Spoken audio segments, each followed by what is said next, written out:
جب اللہ تعالیٰ کو پکارا جائے تو صیغہ جو استعمال کیا جائے واحد کا کیا جائے یا جمع کا؟ یعنی جیسا مثال کے طور پر یوں کہا جاتا ہے کہ اللہ تعالیٰ فرماتا ہے، یا یوں کہا جاتا ہے اللہ تعالیٰ فرماتے ہیں، آپ کا لفظ اللہ تعالیٰ کے لیے استعمال کیا جائے، تو کون سا بہتر ہے کون سا بہتر نہیں؟ کیا اس میں شریعت کیا کہتی ہے؟ اللہ تبارک و تعالی نے خود اپنے لیے قرآن کریم میں دونوں طریقے کے صیغے ارشاد فرمائے.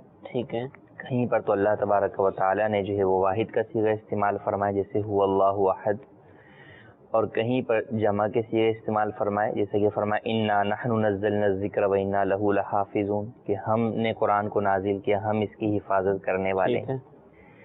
تو خود اللہ تبارک و تعالی نے جو نسبت کی اپنی طرف وہ دونوں طرح موجود ہے، جمع کے صیغے کے ساتھ بھی اور واحد کے صیغے کے ساتھ بھی.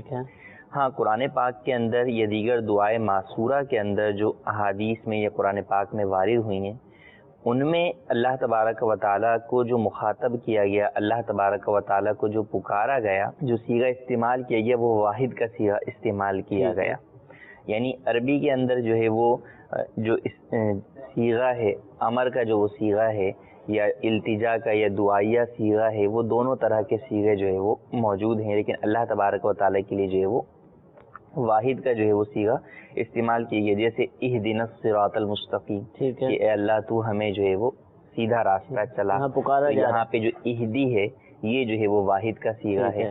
اسی طرح اللہم ربنا آتینا فی الدنیا حسنۃ وفی الآخرۃ حسنۃ وقنا عذاب النار. اب اس کے اندر بھی آتی کہ ہمیں جو ہے وہ عطا فرما، یہ بھی جو ہے وہ واحد کا صیغہ ہے.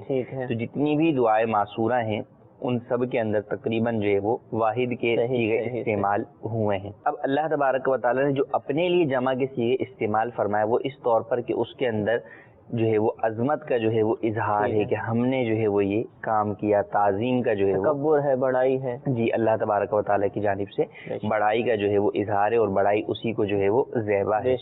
تو ہمیں جو استعمال کرنا چاہیے وہ بہتر یہی ہے، مناسب یہی ہے کہ واحد کا صیغہ استعمال کریں، جیسا کہ قرآنی آیات میں، دعاؤں میں، دعائے معصورہ میں بھی وہی صیغہ استعمال ہو. اگر کوئی دوسرا صیغہ استعمال کرتا بھی ہے تو ایسی صورت کے اندر ناجائز و گناہ نہیں ہے، زیادہ یہ ہے کہ مناسب نہیں ہے، بہتر نہیں ہے. بہتر یہ ہے کہ اللہ تبارک و تعالیٰ چونکہ واحد و یکتا ہے اور اس کی شان کے لائق بھی ایسے الفاظ ہیں جو کہ واحد پر دلالت کریں. اب چونکہ اردو کے اندر لفظ آپ جو ہے وہ، عربی کے اندر جو لفظ ہے وہ تو ہے یا جو ہے وہ انتا ہے، وہ ایک ہی کے اوپر استعمال ہوتا ہے. عربی کے اندر جو ہے وہ جب زیادہ افراد ہوں گے سامنے مخاطب تو ان کے لیے انتم کا لفظ آ جائے گا، زیادہ افراد کے لیے جو ہے وہ صیغہ تبدیل ہو جاتا ہے. لیکن ہمارے اردو کے اندر تو لفظ جو ہے وہ عمومی طور پر جو استعمال ہوتا ہے تو وہ تو ادب کے طور پہ استعمال نہیں ہوتا.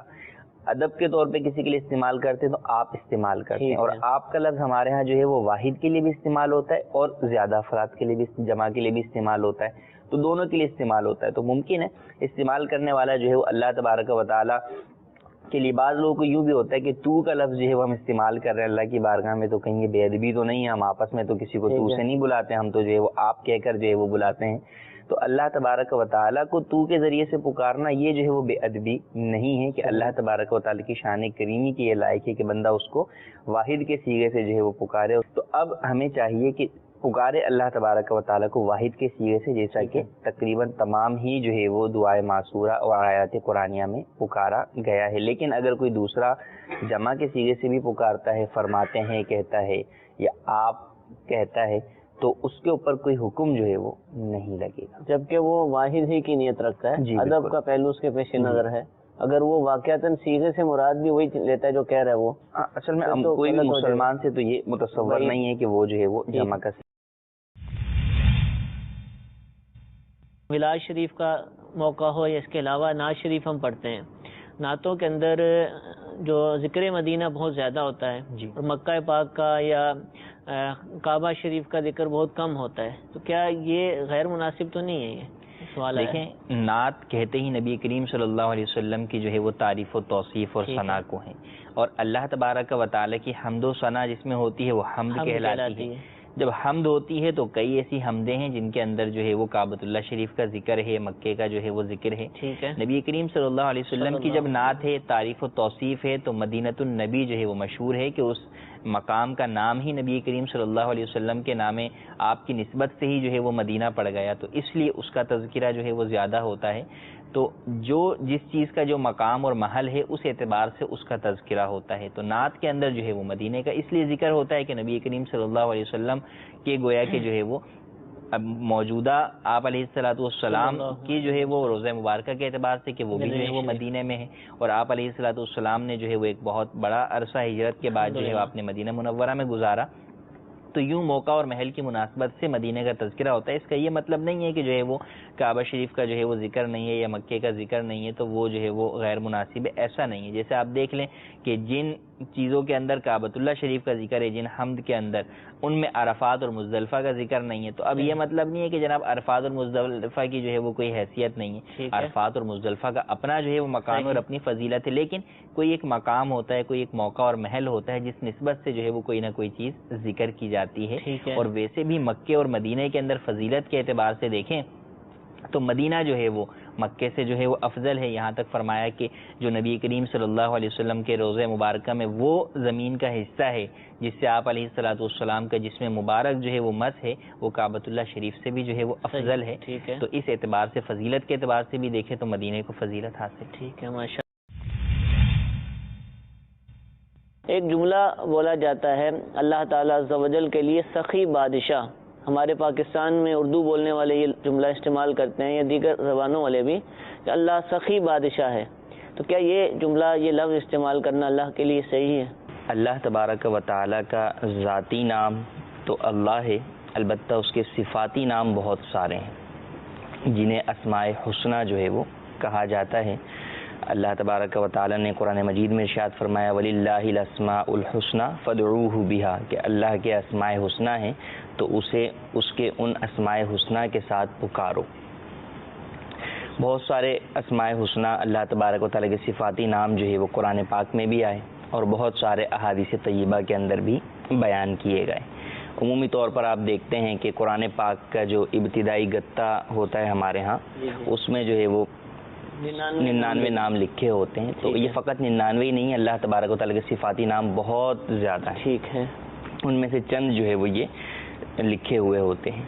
اب اللہ تبارک و تعالیٰ کے لیے کوئی صفاتی لفظ استعمال کرنا، کوئی صفت کے طور پہ اس کی کوئی صفت بیان کرنے کے لیے کیا ہم کوئی بھی لفظ استعمال کر سکتے ہیں یا مختلف؟ چونکہ عربی کے اندر اسماء صفاتیاں ہیں، اچھا عبرانی کے اندر بھی اسماء صفاتیاں ہیں، مگر جو ہمارے ہاں لینگویجز جو ہے وہ استعمال ہو رہی ہیں، انگلش ہے، اردو ہے، جاپنیز ہے، فرینچ ہے، دیگر ہیں، تو ان میں ہم کون سے جو ہے وہ الفاظ استعمال کر سکتے ہیں اللہ تبارک و تعالیٰ کے لیے؟ تو اس بارے میں علماء کے دو مذاہب ہیں.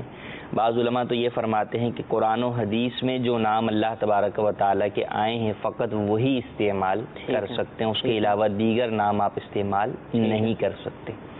اور دوسرے بعض علماء جو جمہور ہیں، اکثر ہیں، ان کا یہ قول ہے کہ دوسرے نام بھی اللہ تبارک و تعالیٰ کے لیے استعمال کر سکتے ہیں، جبکہ ان ناموں کے استعمال میں، ان ناموں کی نسبت اللہ تبارک و تعالیٰ کی طرف کرنے میں کسی بھی قسم کا کوئی تنقیص یا جو ہے وہ اللہ کی شایان شان جو صفت نہیں ہے اس کا پہلو بھی نہ پایا جائے.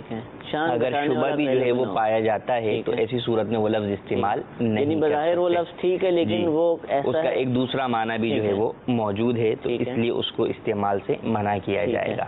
اب جیسے اللہ تبارک و تعالیٰ کی صفت جواد بیان کی گئی کہ اللہ تبارک و تعالیٰ جواد ہے، اور ہمارے ہاں اردو میں جواد اور سخی مترادف الفاظ کے طور پر استعمال ہوتے ہیں، ایک ہی جو ہے وہ صفت کے دو نام کے طور پر استعمال کیے جاتے ہیں، لیکن اصطلاحی اعتبار سے جواد اور سخی میں جو ہے وہ فرق ہے. جواد وہ صفت ہے، وہ شخص کہ جو خود نہ کھائے دوسروں کو کھلائے، ٹھیک ہے. اور سخی وہ ہوتا ہے جو خود بھی کھائے اور دوسروں کو بھی کھلائے. تو اللہ تبارک و تعالیٰ تو جسم و جسمانیت سے، کھانے پینے سے، ان چیزوں سے پاک ہے. تو اللہ تبارک و تعالیٰ کے لیے سخی کا لفظ جو ہے وہ اس لیے منع کیا گیا کہ اس کے اندر یہ معنی پایا جاتا ہے کہ جو خود کھائے اور دوسروں کو بھی کھلائے. اس کا معنی اچھا ہے جی، کہ دوسروں کو جو ہے، لیکن اس کو صفت سے جب تعبیر کریں گے تو اس صفت سے تعبیر کریں گے جس میں کسی بھی قسم کا شبہ بھی نہ ہو اللہ تبارک و تعالیٰ کی شان الوہیت سے متعلق کسی بھی قسم کی کوئی نقص یا کوئی ایسی چیز موجود نہ ہو جو کہ اسلامی عقائد کے خلاف ہے. تو اس لیے اللہ تبارک و تعالیٰ کو سخی نہیں کہا جائے گا. اللہ تبارک و تعالیٰ کے لیے لفظ جواد استعمال کریں گے کہ اللہ بہت جواد ہے. بادشاہ کا لفظ البتہ استعمال کر سکتے ہیں، اس میں کوئی حرج نہیں. اچھا، سخی کہہ کر عام طور پر جو ذہن میں ہوتا ہے نا وہ یہی ہوتا ہے کہ لوٹانے والا. خود اللہ تعالیٰ کھائے یہ ذہن میں نہیں ہوتا. تو کیا یہ اس نظریہ ذہن میں نہیں، اب بھی نہیں بول سکتے؟ ہاں نہیں، اب بھی نہیں بول سکتے کیونکہ اس لفظ کا ایک وہم ہے. ہم یہی کہہ رہے ہیں کہ اللہ تبارک و تعالیٰ کی ذات جو ہے وہ اتنی بلند و بالا ذات ہے کہ اس کے لیے وہ لفظ ہی استعمال نہیں کریں گے جس میں جو ہے وہ شبہ جو ہے وہ نیت نہیں ہے، یہ سمجھتا بھی نہیں، اس کا عقیدہ بھی اس کے خلاف ہی ہے. اور اگر تو کوئی یہ عقیدہ رکھے گا تو جو ہے وہ کفر کی طرف جو ہے وہ یہ چیز چلی جائے گی کہ اللہ تو کھانے پینے سے پاک ہے. مگر چونکہ ایک وہم ہے، شبہ موجود ہے، اس لفظ کے معنی کے اندر یہ چیز پائی جاتی ہے، تو اس لیے اس کے استعمال سے علماء نے منع کر